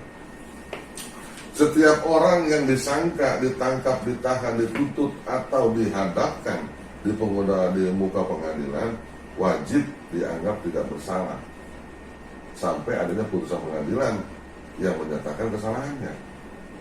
Ada sesuatu nggak? Terasa nggak getar-getaran jiwa? Dari baca itu ada nggak satu? Menerawang, ada nggak? Mana yang butir saya itu ya Bang ya? Atau yang tiga-tiga ini undang-undang pengusutan kehakiman. Iya. Dan kan memaknai boleh-boleh saja dong, memaknai kan yang kita memaknai. Ada nggak yang terasa itu? Setiap orang yang disangka, ditangkap, ditahan, dituntut atau dihadapkan di depan pengadilan wajib dianggap tidak bersalah sebelum ada putusan pengadilan yang menyatakan kesalahannya dan telah memperoleh kekuatan hukum tetap. Ada merasa kalau kita ngerasa kain nih, ada yang kasar, geruduk gitu. Ada yang terasa nggak menjadi sesuatu itu? Jadi kita nggak mensulah pemirsa. Kita baca, pemirsa baca sendiri undang-undangnya kalau nggak jelas di layar kita. Kita hanya untuk mendudukan ajasnya sendiri. Ada yang something wrong nggak sih? Ada yang praduga tak bersalah? Gimana Bang salahnya Bang? Tidak, ini tidak salah tidak apa. Hanya ada merasa something wrong. Kalau saya melihatnya begini, kembali kepada pasal 191 dan 193. Tadi pasal tentang apa tuh pemirsa? Febri. 193 tadi. 191, 193 adalah jenis-jenis hukuman. Ada hukum, ada apa jenis hukuman? Hukuman maispak, bebas, onslah, lepas, dan hukuman ponis, pemidanaan. Yeah. Hukuman ponis yang menghukum seseorang dengan pidana penjara artinya menyatakan seorang bersalah kan? Betul. Ya, itu dia. Menyatakan kesalahannya. Kenapa tidak dikasih atau yang membebaskannya atau melepaskannya? Karena ada satu jenis hukuman yang diadop dalam ayat 1 KUHP dan juga itu tadi. Iya siap Bang. Tadi kan disebutkan kalau dia lepas kesalahannya itu kan dakwaannya terbukti tapi bukan tindak pidana. Gitu. Nah itu dulu yang kita rasa. Yang kita rasa tadi bersesuai atau tidak, kita kalau saya tidak pernah langsung GR, tidak langsung menyimpulkan. Coba kita terapkan. Maka kalimat di awalnya adalah wajib dinyatakan tidak bersalah sampai ada putusan yang menyatakan kesalahan udah sejalan. Jangan dianggap salah kecuali ntar udah ada putusan salahnya sejalan. Sementara putusan pengadilan tadi ada 3, dinyatakan bersalah, bebas, lepas. Terus kita punya ide nggak kira-kira biar putusan 3 jenis putusan tadi diaduk juga di sini. Sehingga setiap orang yang disangka, ditangkap, ditahan, bisa nggak kalau kita kasih tambah dia usulan baru redaksi yang baru. Setiap orang yang ditangkap, setiap orang tersangka yang ditangkap, ditahan, dituntut di muka pengadilan, dituntut dan jalan ke muka pengadilan, terhadapnya belum tentu bersalah sampai ada putusan pengadilan yang menyatakan kesalahan atau ketidaksalahan. Belum tentu bersalah. Kalau ini kan langsung jangan dinyatakan salah sampai ada keputusan salahnya. Iya. Dan itulah yang saya bilang dipending. Sebetulnya udah dipending, udah dinyatakan salah, kan cuma hanya nunggu waktu tak palu salah. Ya itulah mungkin yang menurut saya setelah dudukkan satu persatu segala macam, ternyata menurut saya aja saya juga ada something wrong. Karena something wrong jelas kalau menurut saya jenis putusan bebas dan lepas tidak dijadikan norma di sini. Hanya putusan yang menghukum sampai ada putusan pengadilan yang menyatakan kesalahannya. Lalu kalau dikasih koma atau dikasih yang menyatakan kesalahannya dan atau yang membebaskannya dan atau yang melepaskannya, kalau itu dimasukkan maka kalimat sebelumnya itu pasti dirubah. Kalimat dirubah tadi apa? Setiap orang yang disangka, ditangkap, ditahan, dituntut dan yang persidangan, kalau bahasa gaul belum tentu bersalah. Sampai ada putusan pengadilan yang menyatakan dia bersalah dan atau dia bebas atau dia lepas, bukan dan atau karena harus milih salah satu. Kalau ada atau bisa dua-duanya kan atau karena penentuannya nanti pada saat putusan pengadilan. Nah itulah yang menurut saya terasa Kalau sesuatu dulu kayaknya kasar saya maksudnya di situ gitu. Luar biasa. Nah, itulah kalau tadi ngajakin ngomong praduga tak bersalah, inilah yang saya bisa amati, cermati dan bisa saya sampaikan di sini. Kembali lagi, manusia saya adalah tempat yang tempat salah dan hilang.